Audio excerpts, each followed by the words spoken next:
State Forum for Police Commissioner. Thank you to the Port Washington Public Library for providing this room for tonight's event. My name is Regina Gouvenier. I am president of the League of Women Voters of Port Washington, Manhasset. Voting will be at the Polish American Hall, noon to 9 p.m. on December 13th. Absentee ballot applications are available from police headquarters or from the candidates themselves. As you know, our league, the New York State League and the National League, are nonpartisan. We do not support or oppose any political party or candidate. Our mission is to engage you, the voters, by giving candidates a public space to answer your questions in a structured way while maintaining civil discourse. Before we begin, I want to thank all the members of our league who have teamed up to make these forums happen. First and foremost is Judy Esterquist, who has organized this forum and will serve as our moderator for this evening. Marie Bellin, who will be our timer, Julie Meyer and Helen Kotsky, who will be monitoring the microphone for questions, and Neil Lazar, who will be recording this event so we can post it on our website and YouTube channel later this week. So voters who could not attend tonight's event can view it before the election. The entire forum is being recorded. By standing at the mic and asking a question, you are agreeing to be recorded and having that recording posted on our YouTube channel. We describe our most important priority as making democracy work. This includes all our voter services work, letting candidates speak directly to voters on issues that matter through forums like this, through a variety of publications, and by registering voters. It includes educating voters and advocating with legislators on voters involving voting and election, but also on redistricting, voting reforms, natural resources, and healthcare. We only take positions on issues after studying them extensively and reaching consensus. We hope you will consider joining the League, which you can do on our website, LWV of PWM.org. And remember, the League of Women Voters is not for women only. Judy Esterquist, our moderator, is not from Port Washington, as our rules require. Judy will now read the rules and procedures. She'll then move on to opening statements and questions from the audience. Thank you.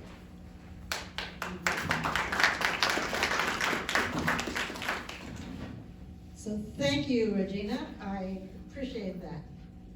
For over a century, the League of Women Voters has sought to make democracy work by holding events like this so that voters like you can hear the views and observe the behavior of candidates on a range of issues of relevance to you.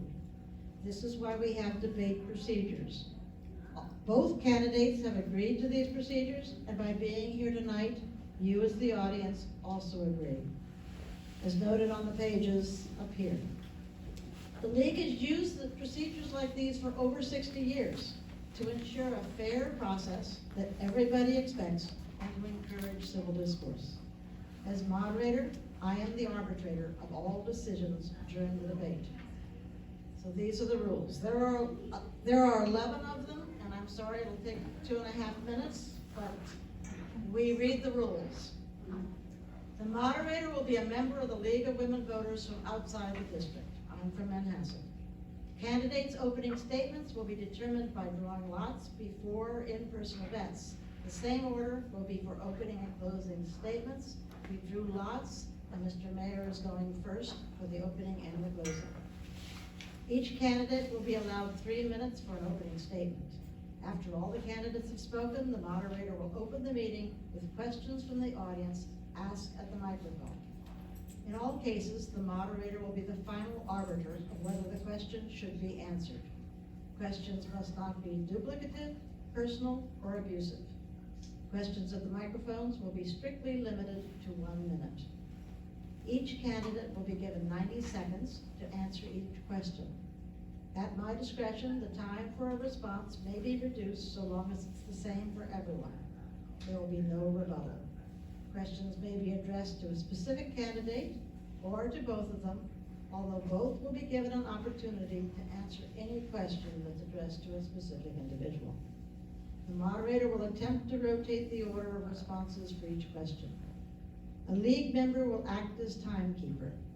1.5 minutes from the end of any timekeeper period, the timekeeper will alert the speaker by a prearranged signal, 30 seconds. When the time is up, the speaker will be allowed to finish the sentence. Candidates who ignore, at the end of the signal, Marie will let hold of stop. Candidates who ignore the time signals may have their speaking time reduced, and/or those not violating the rules may be given extra time. Candidates will have 2 minutes for a closing statement. Since the purpose of the meeting is to determine the candidate's views, no substitute for the physical presence of a candidate will be allowed. No written or recorded statements may be provided in lieu of active participation. Forums require 2 or more candidates for each seat to be present. The use of props, charts, or visuals, and the display of campaign collateral or apparel is prohibited. In accordance with league policy, audio or video recording by authorized members of the media will be permitted only if all the candidates present agree.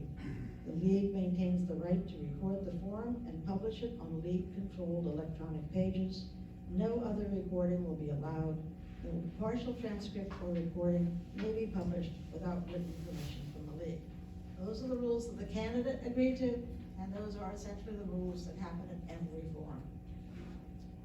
So, like you, we're here tonight because we believe citizenship requires both knowledge and civic engagement, and that the responsibility of maintaining good government rests on the shoulders of citizens. It rests on you and me, everyone here. So we have some expectations for you as well. Please turn off your cell phones, silence them, and please don't lock the doors or camera. You're here to hear from the candidates, so let's focus on their voices, not yours. Please remain seated and silent unless you're at the microphone. Questions will be strictly limited to 1 minute.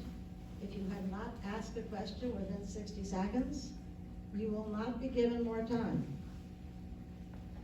As moderator, I will stop the debate if the audience interrupts. Interruptions reduce the time for candidates to speak, and we are here to listen to them. To repeat, league policy permits only authorized recordings of these forums. Taking clips or segments is also not authorized. Any audience member who violates the agreed procedures, disrupts the forum by ignoring the audience expectations, will be asked to leave. We thank you for being here, and we hope you will learn much from these candidates who seek to represent you. So, Mr. Meyer will be going first, and I'm going to ask you to hold your applause and responses during Q&A, but after the opening statements, you may applaud, and I hope you applaud both candidates after each of their opening statements. So, Mr. Meyer, would you like to go first? Sure. Can you guys hear me okay? Thanks to the League of Women Voters for hosting this very important forum. My name is J.B. Meyer. I grew up in Manhasset, not too far from here. Attended the University of Virginia, where I played lacrosse and was an All-American goaltender and a captain for 2 years. I've been a Port Washington resident for 22 years, and I have served as an EMT and firefighter for almost 20 years. I live and work here in Port Washington with my wife Abby, my 3 sons Luke, Finn, and Owen, who all go to the Port Washington schools. After graduating from U of A, I came back to New York City and worked on Wall Street.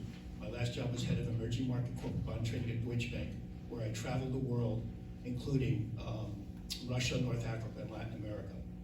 Unfortunately, in 2000, my mom passed away at a very young age. In fact, it was 22 years ago today. I say this because I was asked by Circline to take over her board seat, which I did. Then in 2001, the world changed for all of us, and for me it also meant a career change because the board asked me to come work at Circline full-time because it was shut down from 9/11. I went to Circline as a treasurer and eventually became president and CEO. At Circline, we had many contracts: Department of Interior contract for the Statue of Liberty, multiple state and local agency contracts in New Jersey and New York. I say this because I'm very familiar with contracts and had to work with many government agencies. I believe this knowledge would be quite helpful in my role as Port Washington Police Commissioner.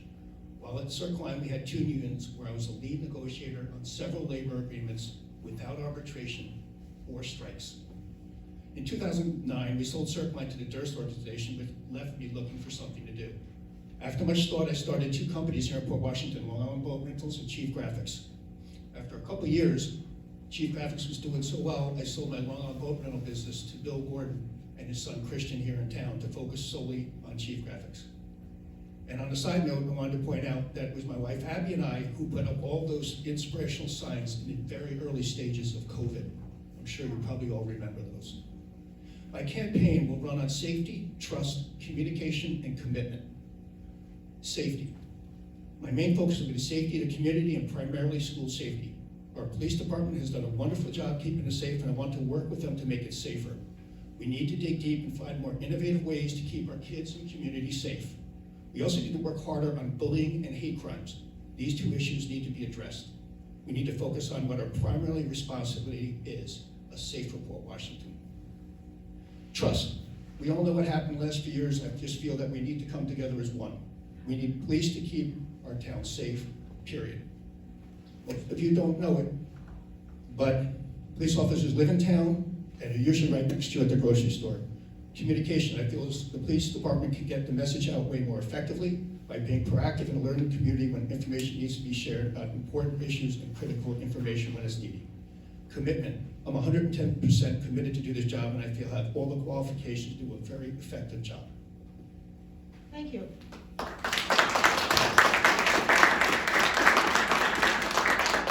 Scobbo. Thank you, and good evening, everybody. I'd like to thank everybody for attending this evening, and I would like to thank the League for hosting this very important event. Special district elections are where you, the taxpayer, have a direct voice in how money is spent in your own backyard. For those of you who do not know me, my name is Frank T. Scobbo, lifelong resident of Port Washington, son of the late Frank John Scobbo, also a commissioner for 27 years in the district, and grandson to Frank Rose Scobbo, an Italian immigrant who came here in 1918.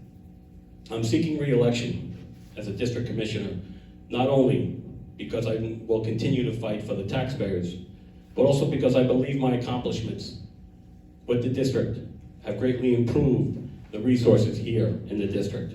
As a 3rd-generation businessman with experience in both the public and the private sectors for over 30 years, I'm able to bring those distinguishing characteristics to the administrative board. Those attributes have given me the tools necessary to propose and help institute several upgrades to the district.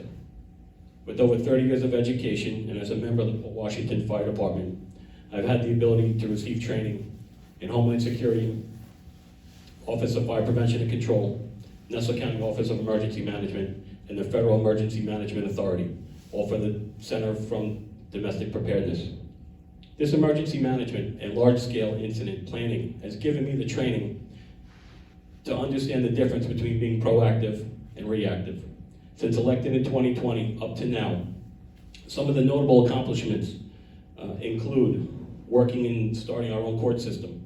To date, we received 0 for many of the summonses that are issued here in the district. I'm trying to change that. I've started a community affairs liaison position for an officer to be a part of civic groups, communities, churches, synagogues, and obviously other community events.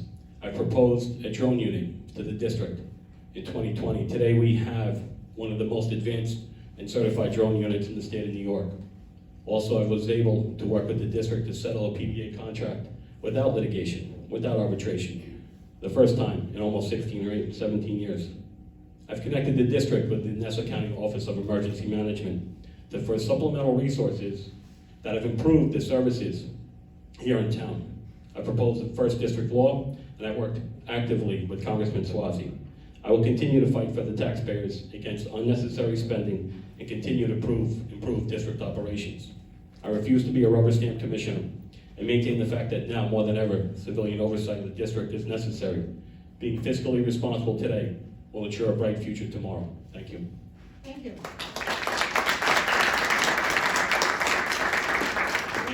now move to questions. If you'd like to ask a question, please form a line at the mic.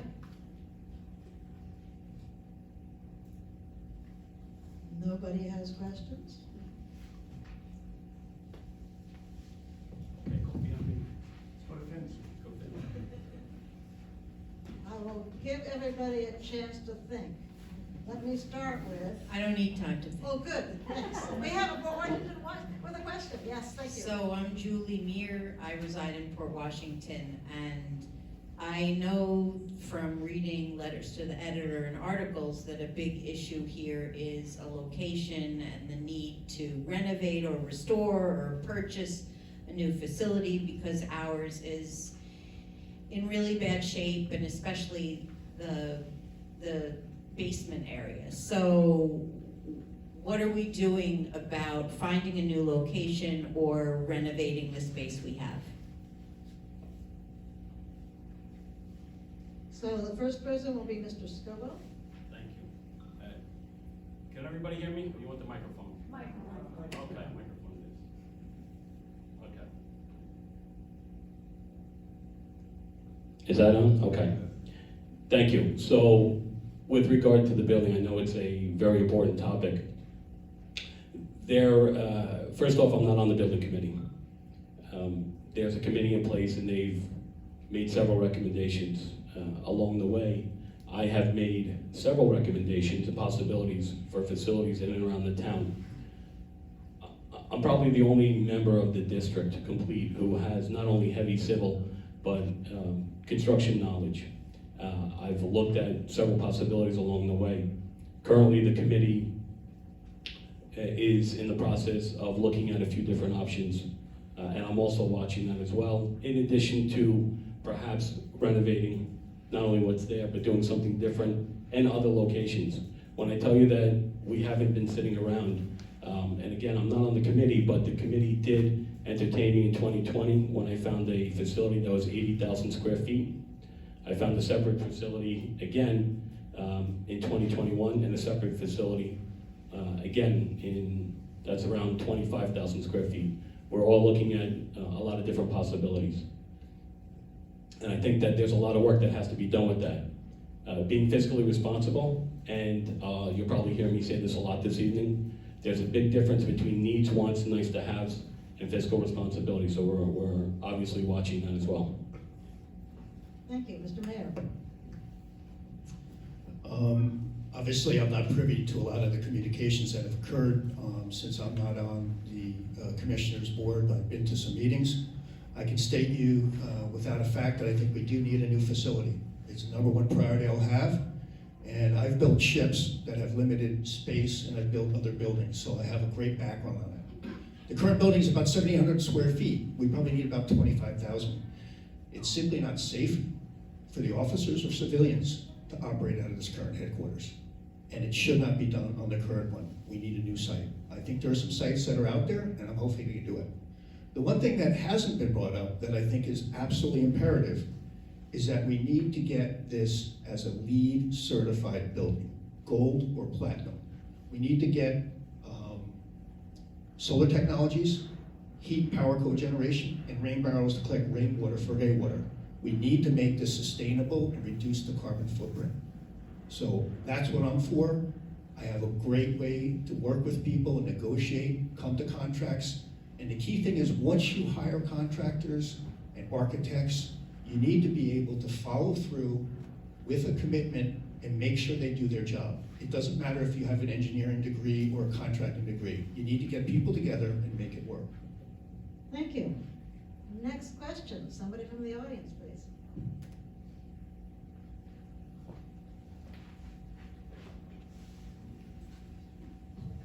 Okay, I'm Amy Bass, a League of Women Voters. Practically speaking. Okay. So Amy, don't throw things at anybody. Just hold it and speak, and Julie will put it back. So at 3 o'clock, if you are.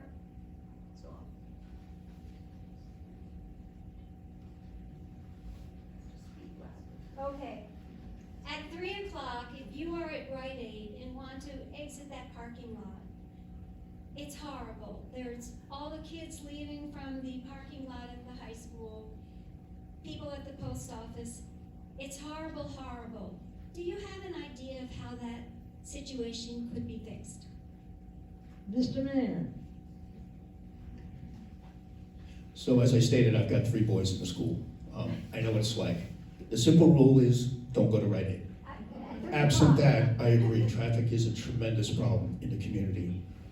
I promise I'll look at it. In fact, a couple ideas I have is to place 2 officers at the Boulevard and Main Street. I think that will be a way where you can have them move the traffic against the current lights to keep the flow going out, because it appears to me that's a major choke point. So by simply doing that first initiative, I think you're able to lessen the pressure, keep the trucks and cars moving, and try and free up Main Street, the Boulevard, and the access back up into Beacon Hill. So I would work hard on it. I would look forward to doing that. And I think it's very important to work on traffic. It is a bigger issue all over Long Island and New York State and anywhere in the country, but I think that'd be a good starting point. Thank you. Mr. Scobbo.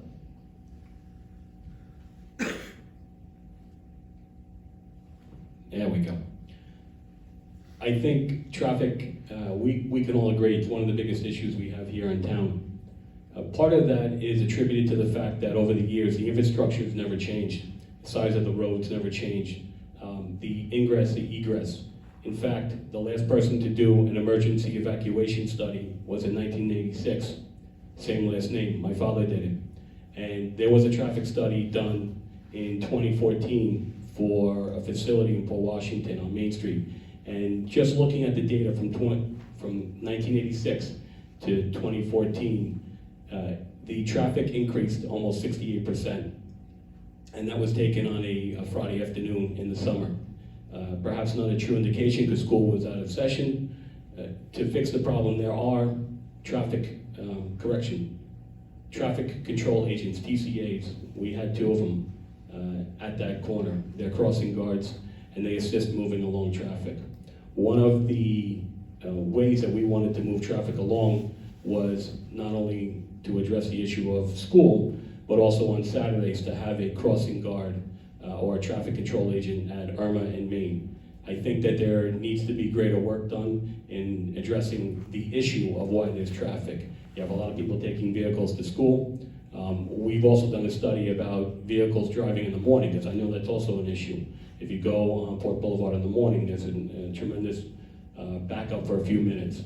And I think that also has to be looked at. Thank you. Next question.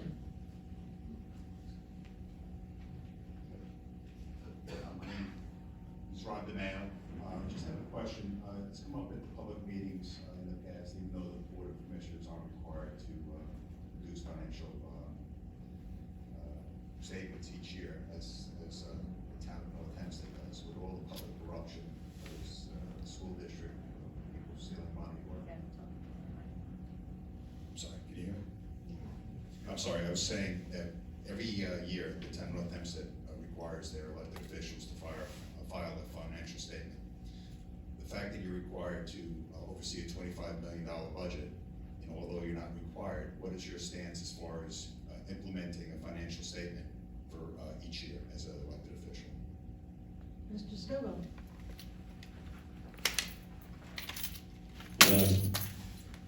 So when I got elected in 2020, I submitted on my own accord a complete list of every company, every vendor, every person that my personal company does business with. Like I said, we're 3rd generation. We do business with a lot of people here in Port Washington. I submitted all of my financial documents of who I pay and the companies that we do business with and the villages and whatnot. So I have no issue with a financial disclosure statement for elected officials. I think now transparency is key more than ever. People need to know who they have in office. And I think submitting financial records is not a big deal. I have no issue with it. And I don't think the board, now we did discuss it previously on the board. You're right, we don't have to, the town of North Hempstead does, but I have no issue submitting my financial documents. As is proof, I did submit everything and everybody that my company does business with the first day I was at the public office. Mr. Mayor? I agree for complete transparency. I'm surprised it hasn't happened yet, especially because people have run on that campaign and haven't produced it. I can promise you, I will. Okay, thank you. Next question.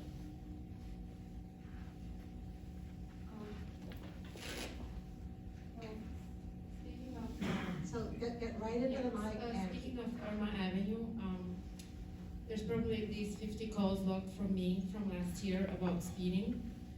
This is what happens. People speed at between 7:45 a.m. and 8:15 a.m. Okay, everyone has to get to work. They speed. I call. You come at 9 o'clock. Oh, Theodora, there's no one. It's quiet. Well, it's quiet because it occurs earlier. It's not safe. I advocated for 25 miles per hour. It's 30. I don't know why it's 30. There are so many children who walk every morning to school, exactly when everyone's trying to get wherever they're trying to get to. There is a nice kind of like a racetrack between the red light and the stop sign, and everyone thinks like, you know, that's the time to press on that gas pedal, and then when it's a red light, they brake. And it's every single day. What's the question?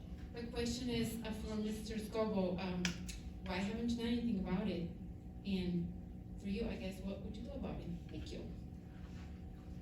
Okay. Mr. Mayor? So, as I mentioned, I do have kids in the school system. I drive my kids every day to school, and I see it every day. And it is a major problem. And I promise I'm going to address it and work on it. Some of the things I would want to do is increase bicycle patrols. I think if the cops are out there on the bicycles riding around, I think they're going to be able to see it and act on it when it occurs by being stationed there and rotating throughout the town on a basis. Get the regular patrol cars to do the same thing. I think it's very important. And coupled with that, I think it's important to do, they have a great crosswalk initiative where they have really done a great job of stopping people from getting run over in the crosswalks. It's actually state recognized, I understand it. I want to do a U-turn initiative because U-turns in town are absolutely insane. Every time I go through town, I see a U-turn, and the police are taxed. Sometimes they just can't get there on time. I'll try and increase response time. I'll make sure they do it. I know up in the park section, it's a huge issue with people rolling through the stop signs. We'll get a stop sign initiative going as soon as we can and make it safer for our kids and the community. And that's one thing that I will focus on. It's about policing and safety for the community. Some of these other ideas that are running around out there, you just get back to good old-fashioned community policing. Thank you. Mr. Scobbo?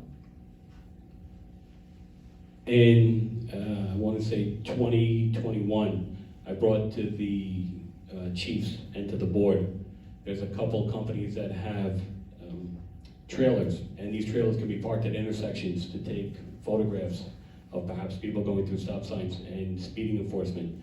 Obviously, safety is the biggest thing. That's why I wanted to do extra patrols and extra crossing guards on Main Street. When somebody calls, we send an officer. We actually have a conditions unit. We have a COPE unit.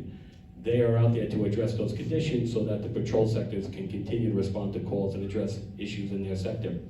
So the COPE unit or the highway safety unit, the TSU unit, traffic safety enforcement unit, motorcycles, speed enforcement, they are out. So when we get complaints of that, they're dispatched to address those conditions and get into the areas.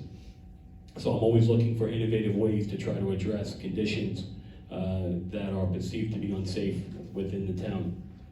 And we will continue to do that, and we will continue to respond as needed to anybody. And again, part of the reason why the COPE unit was formed many years ago was just to address these specific concerns for safety, for speeding, conditions in the town, whether it be adolescent behavior, drinking, whatever it might be. So the COPE unit is out there, and we will continue to address and respond to any issues of safety. Thank you. Thank you. Next question. Hi guys, good evening. So James speak directly Morata. into the mic if you would. Hi, good evening, James Morata. It's just for both of you. What are kind of the top 2 issues you want to focus on in the next 3 years? You know, Frank, maybe something you want to continue or something new. JB, just looking to get an idea of what the top 2 most important topics are for you guys in the next 3 years. Thank you. Okay, first up is Mr. Scobbo. Thank you for that. Number one is going to be obviously the building and the building conditions. It's a big part of how we operate and a big part of the district. That will be issue number one. And it's not a straightforward 1, 2, 3, let's float a bond, let's look at here, let's buy that. There's a lot involved. I think you need the community involved. I think you need transparency. I think you need input to move forward. You can't do anything without telling the community, especially of something this nature. We are a special district. And I don't mean that in our name, but I mean that in how we embrace everybody and we work with everybody. And so you have to take an extra step above and beyond to be transparent and to let everybody know. So that'll be issue number one. I've tried to be in the forefront by making recommendations. One of them is our own court system. Right now, all the taxpayers pay for the operations in the district when it comes to outside of additional revenue, outside of tax levies. So I'm looking for alternative ways to bring in additional revenue. One way is the court system. And as I mentioned, I started this in 2020. Not an easy thing, but I've had meetings with OCA, Office of Court Administration, the state of New York, Nassau County Traffic Parking Violations Bureau, Nassau County District Court. I've sat with them all. I think having our own court system will be a huge benefit to the district. Thank you. Okay, Mr. Mayor. As I said in my opening statement, my main focus is safety, pure and simple. I think the role of this police force is to keep the community safe, and you have to look for more innovative ways to do that. I want to work with people and dig deep and find better ways to keep it safe through all the initiatives I spoke about earlier. I really believe in it, and I think we got to get back to the basics. The second.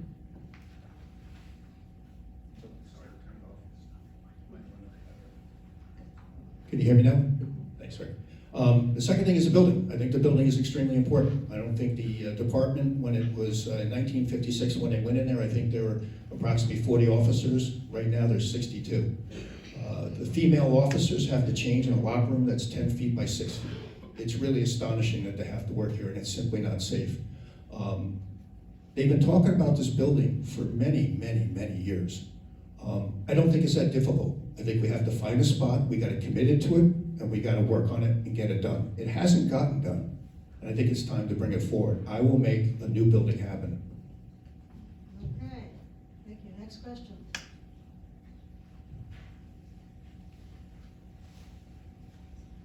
Hold the mic right in front of your face, yes. Hi, good evening. Thank you. Shahnaz Ahouts. A little closer. Closer. Shahnaz Ahouts. I have been living in Port Washington for about 30 years and love this town, of course. And I understand the safety is the most important. I was wondering, I agree with being very transparent about the new building. How would you engage the community in this effort? And second is, we don't have a crime report, so I think that is very important for us to know how to basically delegate our resources and where are they needed most. I love the idea of community policing. I think that's very important. And the more we have that, the more the community will be engaged. And we have made suggestions for the young people in the community to be engaged with the police department. And You need to and how ask would a you do that? question. Okay, good. Thank Good, thank you.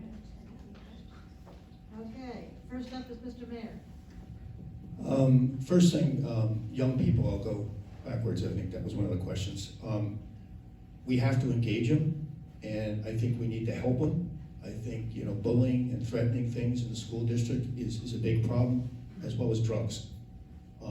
I think it would be a good idea to start a community outreach program where they can reach out to the police and get used to and get safe with them, because the police haven't gotten a good rapport over the last couple of years, so I think that's the first thing.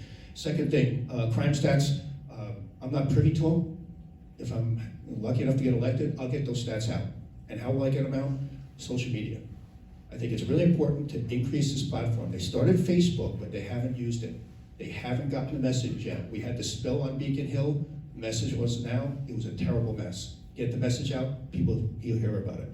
Use text alerts. North Shore Alert System's great. Sometimes it drives us crazy in the storm if they tell us the storm's coming, it's almost here, it's gonna be here, and then it's finally here. But text alerts are important. You can find out what's going on. Transparency, all about transparency, and that's my communication point, because I think transparency is like an overused word. But I will take the building meetings out of executive session so the public can know about it. Everything's happening in executive session, so it's impossible for me to comment on what they've done or what they're going to do. We've got to get it out to the public to understand what we're doing. That's what I will do. Okay, thank you. Mr. Scobbo. With regard to the building committee engaging the public, there were several committees over the years, and there were several members from the public on that committee. I've made the recommendation to have civilians from the community, and not just a particular resident, but someone who's a subject matter expert professional. Part of the reason that some of the building committee discussions are in executive session is for real estate matters based on the finances. What we don't want to have happen is if we identify a location, we list the price, somebody with money wants to try to make an advancement on that. Now it could make securing the district and force us to spend more money than we need to. We used to have traffic reports, traffic summons reports on a monthly basis at the meeting. COVID curtailed a lot of that. Absolutely agree that we need to return back to that, give the stats. I think they have to do it anyway. We have to have that report. And with regard to engaging the youth, I saw that as an issue a long time ago. That's why I proposed to the board that we create a community affairs liaison officer. Today that officer works with youth groups, civic groups, athletic groups, community events. It's there, and we're going to build on the program. We had officers playing basketball with the youth, not only our community affairs, but also our COPE unit. So I saw the need a long time ago, and I put it together. Thank you. Next question. Come on down.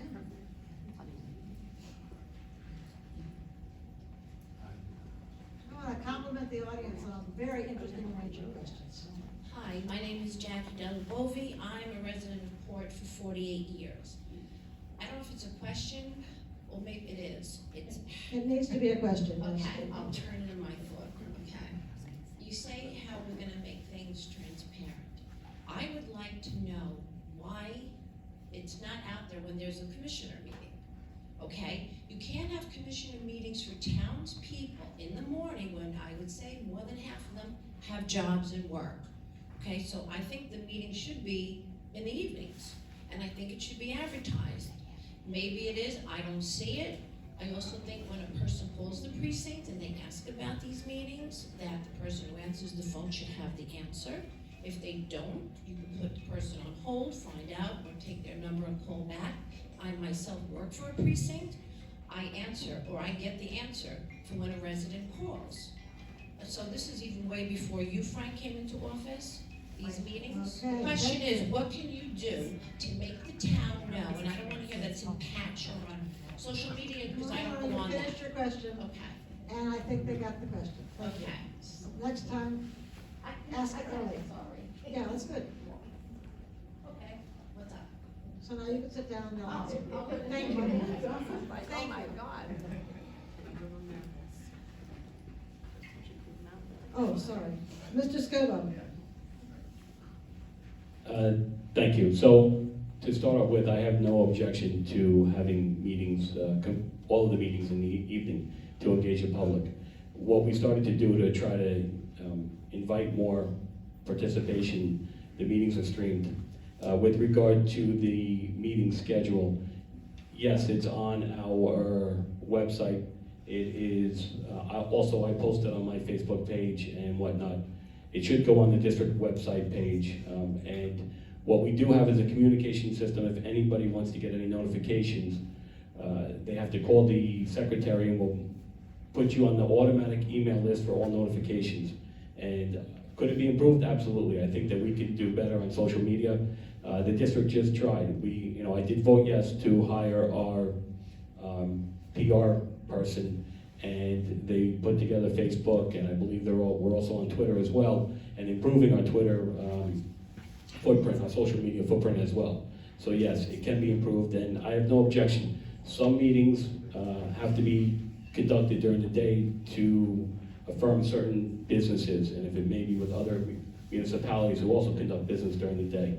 So, but yes, I have no objection to having night meetings.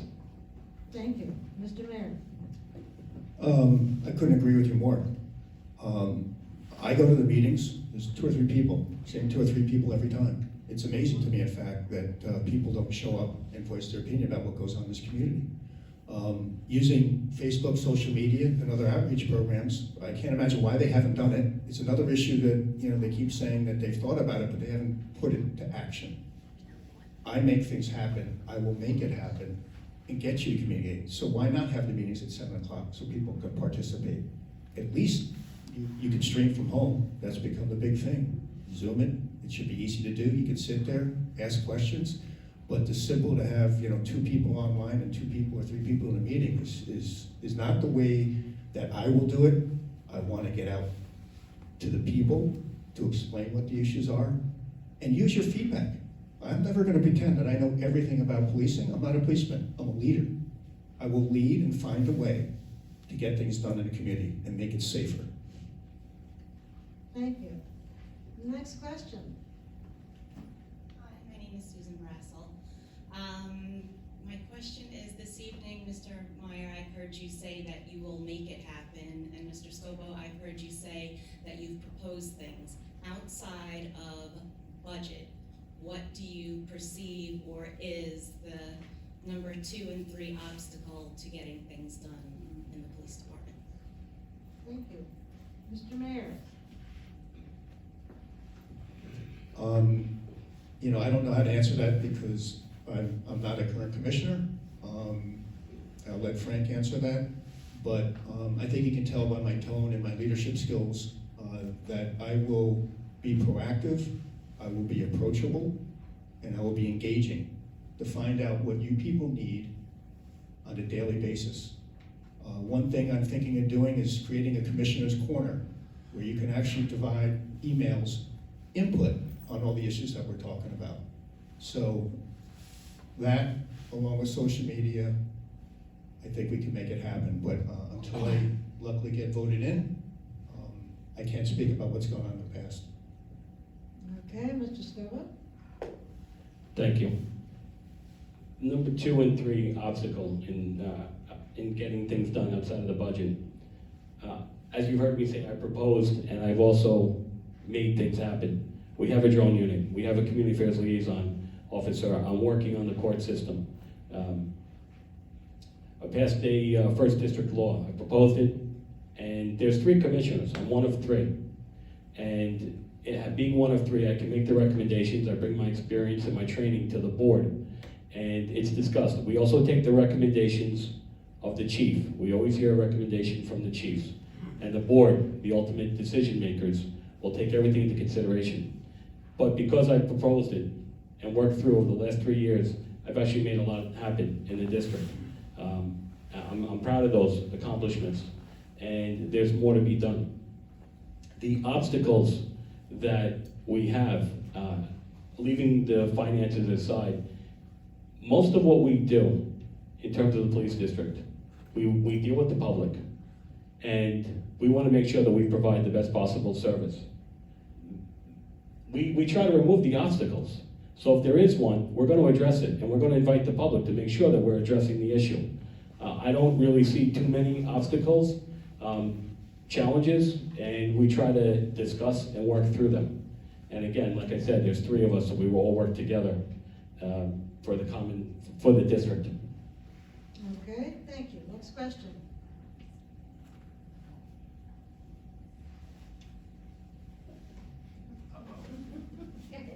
Here's trouble. Double trouble.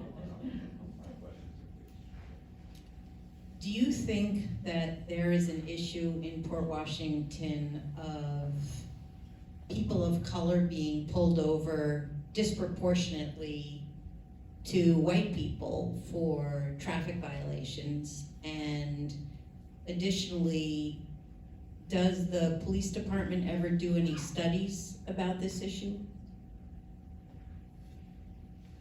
Okay, Mr. Scobbo. The summonses are completed with NCR. There's crime stats and there's traffic stats. To answer the first part of your question, no.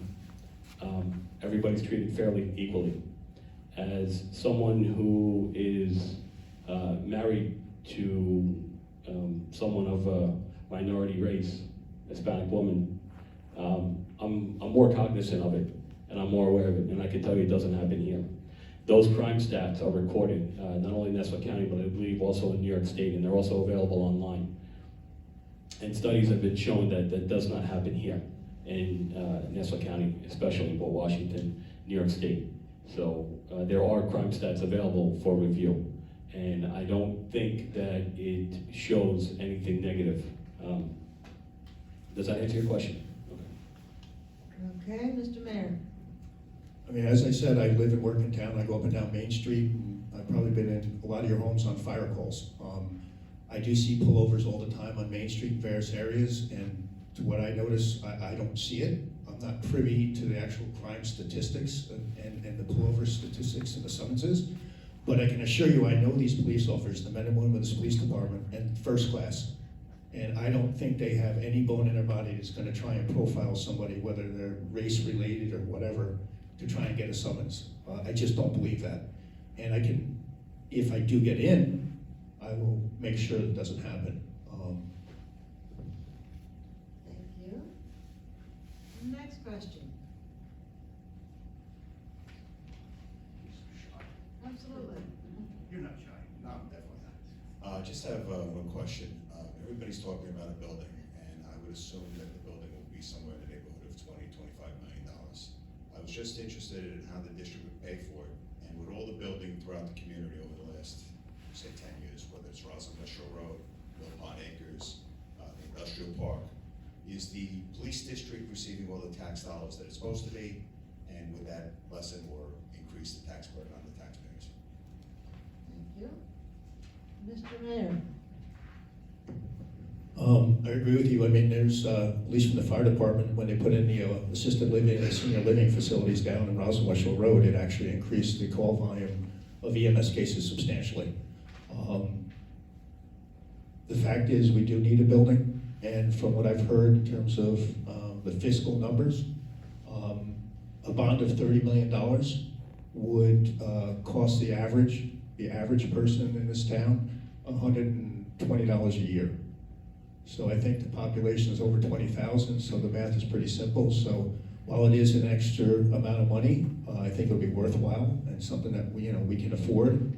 And that doesn't assume that we don't get, like if I'd like to, get it LEED certified, get grants for a lot of the infrastructure for the building, which I think will make it sustainable and something that we really need to do as a community. Thank you. Mr. Scobbo. I'm going to address your question regarding, are we getting all the tax levies? Again, I saw this as an issue in 2021, and I proposed to the board, and we moved forward with hiring special counsel. And part of the special counsel, when I proposed it to the board and discussed it in a public session, their job is to look at the tax levies from all of the new construction, just to ensure that the district is receiving the tax money that we are supposed to accordingly. The budget is about $25 million. And it was important to me to look at the income and the tax levy on all the new construction. So I had the foresight, the board agreed, we hired special counsel to start to look into that. I did have meetings with both the town of North Hempstead and with Nassau County Assessor's Office to look into this. It is a much bigger job than anticipated, so legal counsel, that's why I proposed it. With regard to the building, you're talking upwards of $30 million. I think that the public needs to be involved. Interest rates right now are 8 to 9%. And if I could propose alternative means and methods that are going to save the taxpayers' dollars and achieve what we need to for safety and for the longevity of the district, then that's what I'm doing. Okay, thank you. Next question.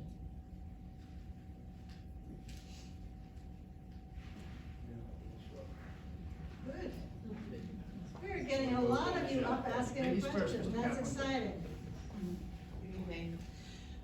My name is Michelle Chow. I'm a resident of about 8 years in Pierreport. I ran for police commissioner last year.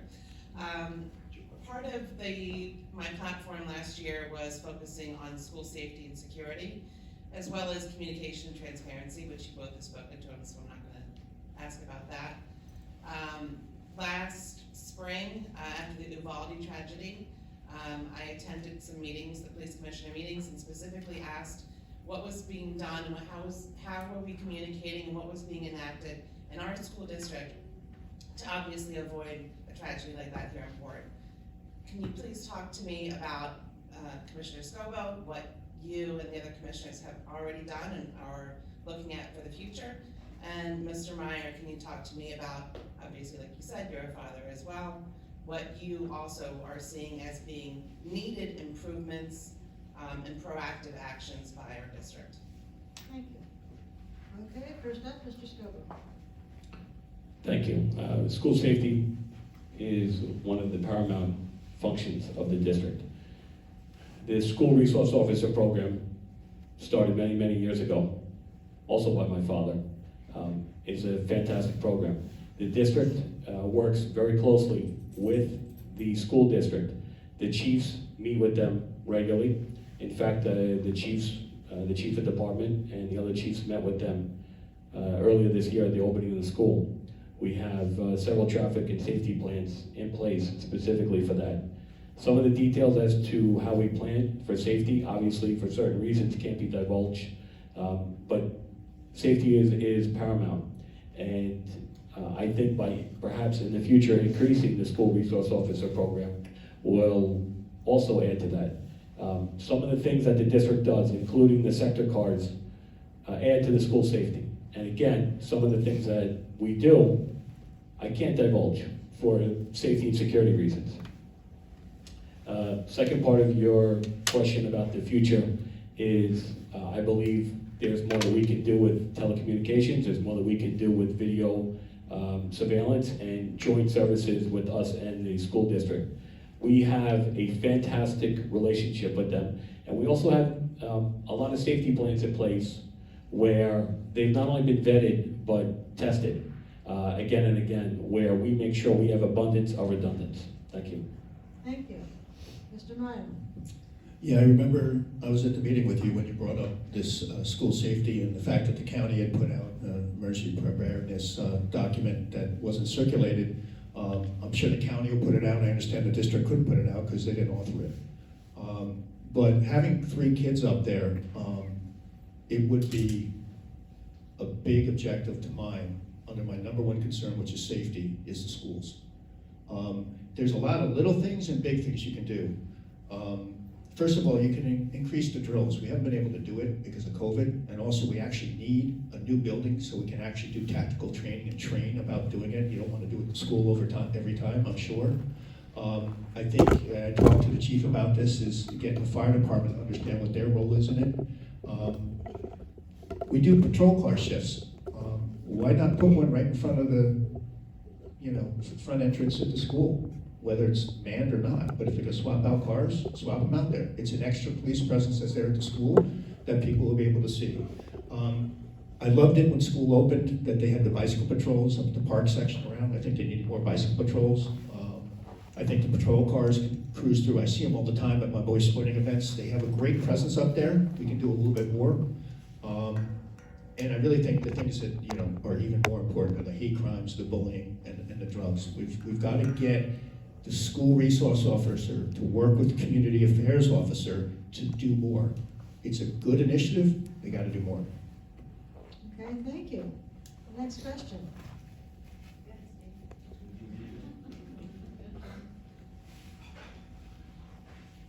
Those of you who haven't asked one yet, you have one, you know. The building keeps coming up as a problem, and it's acknowledged that we have to do something about the building. I was actually on the building committee for a short period of time at the beginning.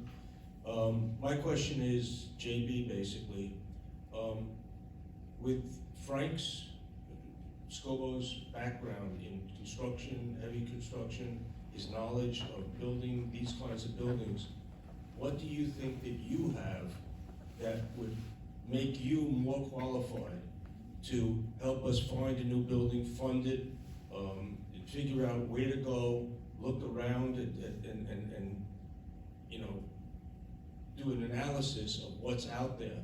I know that there's a couple of places that we looked at that were fantastic. They fell apart, but what makes you think that you can find better than your opponent? Thank you. Okay, Mr. Mayor goes first. Thanks. First analogy I'll use is I worked my way up at Circle Line, became the president and CEO. It's because I make things happen. Building a building, I'm not actually going to be digging the ditch, just like I wasn't driving the vessels at Circle Line. You tell them how to do it, they do their job, and you lead them. In terms of building, I mean, I've built ships that were way harder to build. I know how to get contractors, I've worked with architects, I did my own building here in town and rebuilt it from the inside out. So it's not generally rocket science, it's about getting the right people together, building a team, leading the team to build a beautiful state-of-the-art building that will serve for 50, 60 years. So I think I do have the qualities, I have the capabilities, and I have the drive to do it. I don't think it's really that difficult. I think it's taken too long to get a building. Thank you, Mr. Scobbo. I think that experience in heavy construction, civil, mechanical, knowing AIAs in terms of the contract procedure, and knowing what you have to do to get it done is a very big procedure. It's a very big step.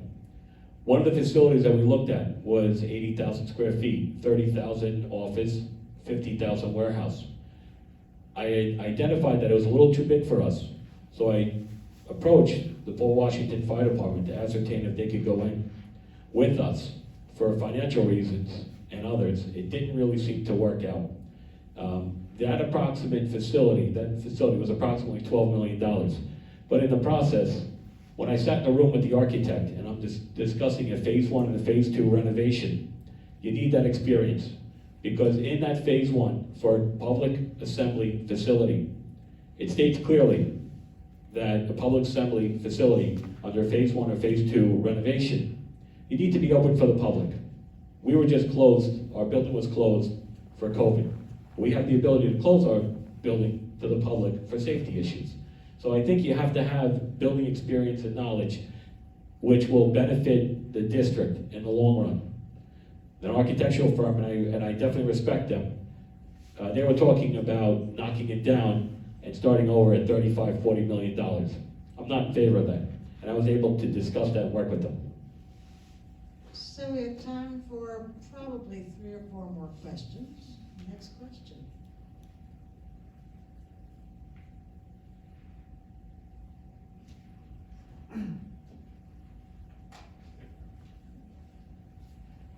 Hi Frank. With all your experience in construction, why aren't you on the building committee? And is that making the process harder? Thank you. So Mr. Scobbo goes first. Basically, you have senior commissioners on the building committee. One of the reasons why it was explained to me in the beginning is that if you have more than one commissioner, you have to have a public meeting. Due to the public meetings law, if you have more than one commissioner assembly, you have to have posted as a public meeting. I made recommendations. I didn't want to come in and take anything over. I wanted to see how the committee would operate, and I wanted to see where they were. I made recommendations. If I'm re-elected, one of my proposals going to be at the next public meeting is to revamp the building committee. I believe that I should be on the building committee. Now we can do it in unison with other commissioners, and I'm okay with posting public meetings because I think that we need transparency in the building and the residents should be involved. I have no problem moving forward and revamping that committee to work for the district. And I think that we can address those issues moving forward. So how would you get around the rule that if 2 commissioners are on the committee, then you have to have a public meeting every time you meet? No problem. We can post it. You know, I have no objection to posting public meetings. We do it quite frequently. And if the public needs, wants to be there, by all means, invite them in. I don't have any objection to that. I think that the public should be, at these meetings, especially for that. And do you believe things are moving slower because you're not involved in the meetings, or So, you so, just so we need abreast? to let Mr. Mayor have a shot, and if nobody rushes the mic, you can have a second shot after he speaks. How about that? Mr. Mayor? So, this building committee was discussed at length at a commissioners meeting. And the commissioners were confused as to who was actually on the committee. In fact, most of them thought that Frank was on the committee. Whether or not he is or isn't on the building committee, he has been involved in every executive session about the building. Every meeting. And to my knowledge, there hasn't been a meeting of the building committee. So all of this doesn't make sense to me because he knows everything that's going on and there's been no meetings. Did you want to follow up? No, that's it, thank you. Okay, thank you. Next question.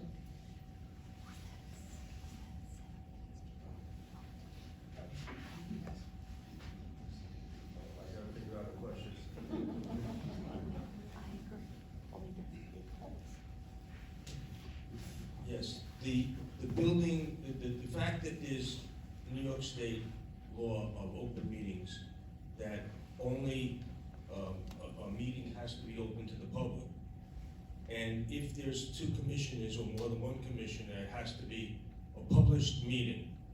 But the answer to that, and it was discussed at the meeting, I brought it up, it doesn't mean that you can't have that, for example, if I believe that Mr. Scobbo is the most qualified, he's the one that knows the most about this, and we want to move this forward, he could be the one person. It doesn't have to be a different commissioner that knows nothing about construction. That's what was mind-boggling to me. So what I want to know is, do you agree, or what would you do to try and get a better representation of the knowledge that we could use to get that committee in the right place? Thank you. Mayor? So, good question. I think the first thing that I would do is actually get the team together, the right architect, the right builders, et cetera, and then you don't have the need of somebody to have 100% knowledge of buildings. The committee would be local community members that would have expertise in construction, engineering, et cetera, and have that as a subcommittee under the commissioners. And then you won't need the building thing, you won't have to have issues with when meetings are, when meetings aren't. Also, I'm for transparency. Have an open meeting and discuss it and have a building committee. So I'm happy to do it either way. Okay, Mr. Scobbo? I think to answer your question in short, with regard to moving it forward, part of the building plan, and you have to keep in mind, the building committee is working off of a recommendation from a study that was done in the year 2000 by Lawrence and Associates. And in the year 2000, that study placed a projection for the district.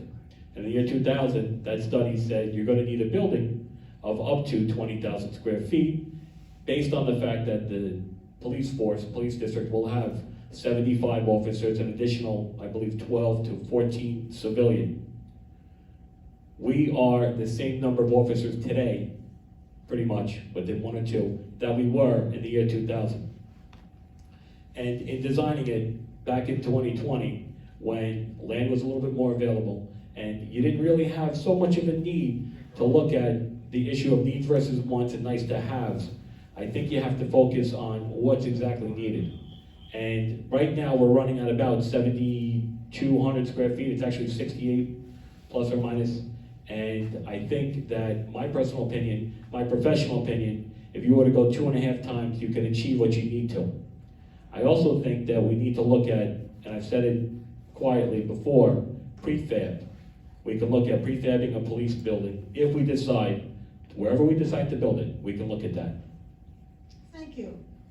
So this will either be the last question or we will go to closings. Your choice. Anybody have a last question? You've been really good. I congratulate you. Why don't we go to closings? So Mr. Mayor will be first. And thank you all.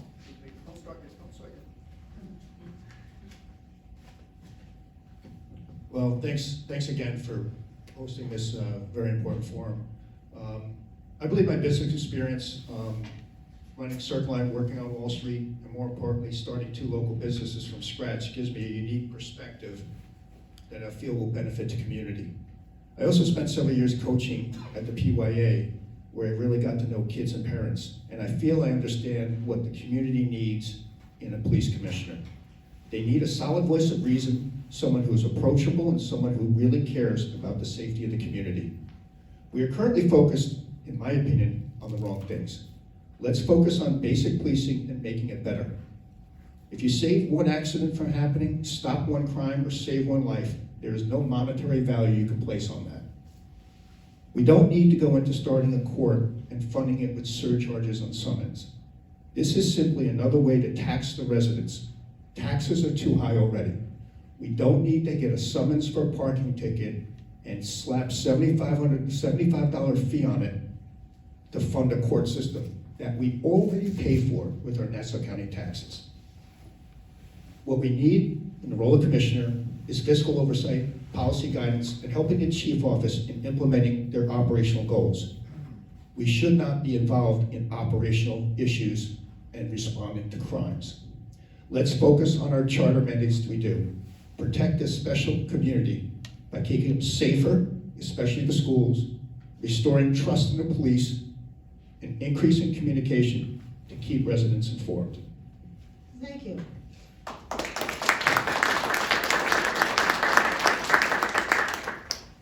Mr. Scobbo. Thank you. And again, I would like to thank the League for hosting this very important event. I hope everyone has found it informative. In closing, when I was sworn into office on January 1, 2020, I could have very easily assumed the role and only complete the bare bones basic and standard responsibilities afforded to the Special District Commissioner. I felt this would have been a disservice to the community that I love, grew up in, and served with passion. For many years as a fireman, and the last 3 years as your commissioner, one of. Because of my commitment to being proactive and fiscally responsible, I feel the district is more advanced and better equipped today than 3 years ago. It's safer, we provided more services, and we have special units now to help with safety of the children, the kids, civic groups. I refuse to be a rubber stamp. We have much work to do ahead, and I ask for your continued support. Together, we can continue to move forward. Thank you very much, and again, I seek your support December 13th. Thank you.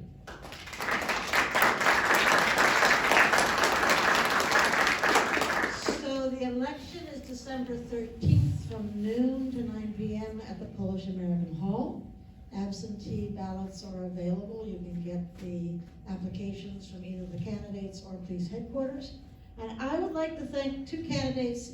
This community is very fortunate to have 2 people running for this office, who are volunteering so energetically and with so much attention to what needs to be done and being innovative. We've heard a lot of ideas from both of them. You all are happy. You all are very important. I would also like to thank this audience. Many of you did not show up deciding you were going to ask a question, but you got up and you asked questions that gave us really interesting answers. So thank you, and the League thanks you, and remember to vote. Thank you, everyone.